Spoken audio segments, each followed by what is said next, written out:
তার মায়ের জন্য উদ্বেগ উৎকণ্ঠায় সময় কাটাচ্ছেন। উনি ঘুমানোর সময় পাই কিনা সন্দেহ রয়েছে। প্রতিনিয়ত প্রতি সময়ে এখানে দায়িত্বরত চিকিৎসকদের সাথে তিনি কথা বলছেন যথাসময়ে, এবং যখন হবে মানে উপযুক্ত মনে হবে ওনার আশা সেটা তিনি করছেন। এবং মানে তার মায়ের জন্য, আমাদের চেয়ারপারসনের জন্য তিনি উদ্বেগ উৎকণ্ঠায় সময় কাটাচ্ছেন। আমি যতটুকু জানি প্রতি মুহূর্তে দায়িত্বরত চিকিৎসকদের সাথে তিনি সবসময় কথা বলছেন এবং তাকে বিদেশ নিয়ে যাওয়ার ব্যাপারে তার শারীরিক অবস্থা কখন কিভাবে হবে এই নিয়ে আমি বলবো যে উনি ঘুমানোর সময় পাই কিনা সন্দেহ রয়েছে।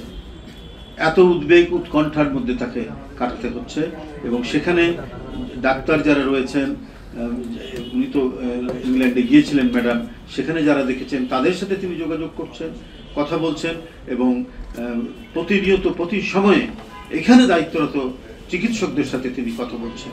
তো সুতরাং বাংলাদেশের রাজনীতি এবং সব মিলিয়ে দলের আরও নেতৃবৃন্দ আছে, সবার পরামর্শক্রমে ওনার যখন উপযুক্ত সময় হবে তিনি আসবেন।